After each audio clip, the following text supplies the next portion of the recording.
Okay, now we will start off with the ladies doing the speed dating thing here on part two. Before they even get there, you've got Natalie in the car who was talking. All the ladies are in there, about 4 or 5 of them at least. And Portia did not like to hear what Natalie was saying. So basically, Portia starts to throw little, very small, verbal jabs at Natalie while Natalie's talking. And in my mind, I'm thinking Portia's actually doing this because she knows she's getting ready to go home, and she knows she wants to fight Natalie on the way out. So I think this was kind of like pre-planning, for Portia there. Regardless, once the ladies get to the speed dating facility, it is all fun and games. You have Flo, who was sitting there talking to Pink Pimpin'. Man, that shit was crazy. Little dude is sitting there in his little pink pimp outfit, and Flo even told him, man, she's like, there's no way I could be seen with you while you have this outfit on, because if people see us, they will think you are trying to sell me.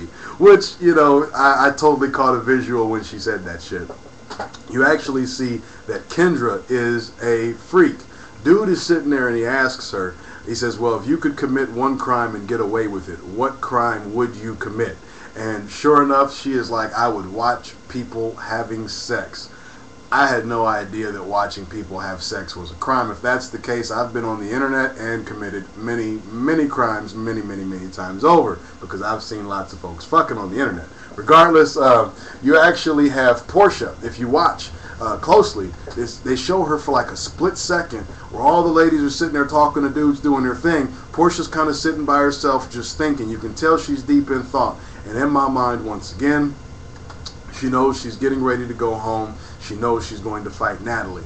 Speaking of Natalie, you see Natalie talking to this dude, and he's already spilling the beans. He's like, yeah, I got a job doing this, making good money. And you see the very moment that her mind analyzes what this guy just said. You can tell the exact second that that light bulb goes off inside of her head and dollar signs begin to flash in front of her eyes. But sure enough, she gets all excited. And they show a couple of scenes of her talking money, and you just know that that's what that's about. Now, afterwards, you've got the ladies all sitting around, talking with all the dudes freely and everything. And some dude is sitting there talking to Annie. Awkward moment alert. He's saying to her something along the lines of, yeah, you're one of 2 ladies that I want to actually talk to here today. And I'm just sitting there thinking, yeah, buddy, that's the way to get the panties right there. That's how you do it, man.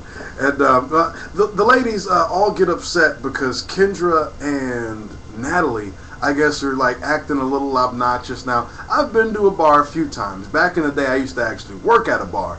And the shit that I'm seeing them do, Natalie and Kendra, it didn't seem that bad to me.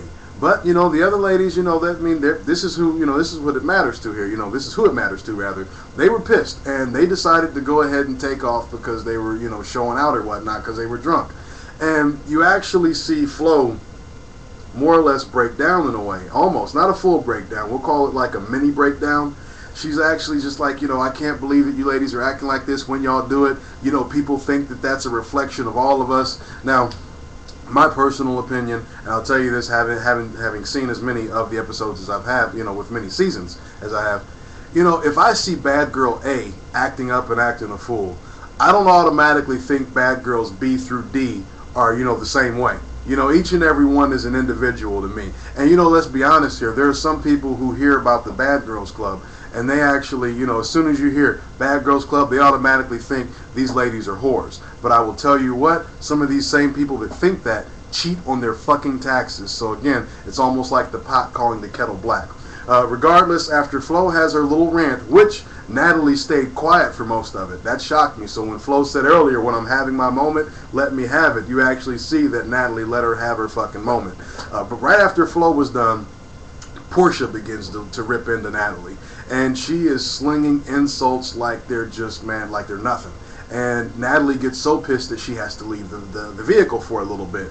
And Portia follows her right on out, and she's in her face saying this, that, and the other. And Natalie did the right thing by just being quiet and shutting up. And eventually Portia had to go back into the vehicle. Now, once that was said, Natalie could have just played it off cool and did her thing, but she starts saying these outlandish comments about black folks, about do these bouncers always let black folks in that act like that? Some little bullshit or whatever. Regardless, this point right here is where you see what I like to call Natalie 2.0. this broad, when y'all let her stay, you gave her power. This power wasn't necessarily granted to her, but you gave it to her. You see her sitting there saying to all the other ladies that she has more than enough money in her pocket to send everybody home in a separate taxi, and that is what they should all do. She'll pay for it, and they should all think about things on the way back home. She was so calm, calculated, and angry. You can tell. It was a little scary. I'm like, all right, this broad is, you know, we'll see what happens with her, because she could be talking a big game, she could not be. Regardless, you've got Kendra, who is sitting there and decides to go with her girl, Natalie. Funny part about this particular scene, she actually tries to give reasons as to why she's going to go. Again, I said this before in a previous talk, Kendra is about the only one, I think, in this house that does not understand that she's on Natalie's team. I mean, you know, if she likes to feel she's going back and forth, if it helps her sleep better at night, okay, fine, fuck it. Now, Kendra and Natalie take a taxi together. Now, I thought they were supposed to be separate. Natalie said she was going to pay for everybody to have one, but again, Natalie's word is shit sometimes. So, Kendra and Natalie are riding together in the limo, and the conversation that they have about money that ensues is crazy. And I'll tell you this, if you listen to it with your eyes closed, I swear to God, they sound like drug addicts. I have nothing against drug addicts myself, hence the beer. But shit, man, it was a crazy fucking conversation. When the ladies get home, take a look at the first two ladies that walk in. I think Annie walks off to the side and goes in some little doorway. Some other lady walks up the stairs. If you look to the right of the stairs, you actually see Boston's picture is back on the wall. Not hanging up where it was, but kind of sitting down. After they've stepped on this picture, done this, that, and the other, it's crazy. It's back. Then you've got Natalie, what I like to call stomping around the castle. You see her walking around talking shit with her little sidekick in tow. And I'm going to change the name of this daggone show to Bad Girls Club to Women by Windows. Because I swear every other episode somebody's sitting by a window listening to see what's going on outside, looking to see what's going on and shit. And that's how they're getting a lot of these clues and shit. It's wild. It's crazy. But Portia hears Natalie say something along the lines of, I guess Portia's baby father isn't the real father or something like that, you know, and Natalie's saying something like she doesn't know who the father is. Now, the weird thing about this is, earlier on, you actually hear Portia say that the baby, her baby, is at her father's house as well as her father's family. She's spending time with them. So you begin to wonder, is Natalie just talking shit, or did Portia give a secret to the bad girls that the bad girls weren't supposed to let out, but got let out anyway?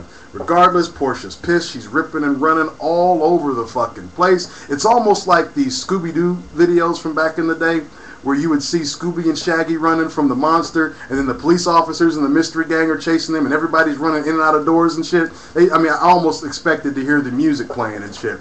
And this is Portia. She is so fucking mad, but still so nice of a person. She bursts in on Kate while Kate is doing her little video log, and finds the time to apologize and close the door.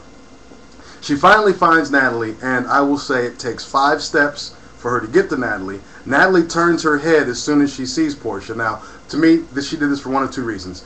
One, either because this whole fight was set up and staged and she knew she was about to get hit, or 2, which I think it is, if Natalie had $1 for every time a woman came up to her and did all this, that, and the other, she'd be a paid woman right about now. Now, some people want to talk about who won this fight. I will not do that here. I will instead talk about who lost. Who lost? We did, the viewer. You did, and I did. Why? No titties. This isn't an MMA fight. This was a street fight. In a street fight, in order to have the Derek Nielsen seal of approval and quality, we need a titty. I didn't see a titty. You didn't see a titty. And the reason that happened was because there was no titties that popped out here. So, that's the way that goes. Regardless, end of the day here.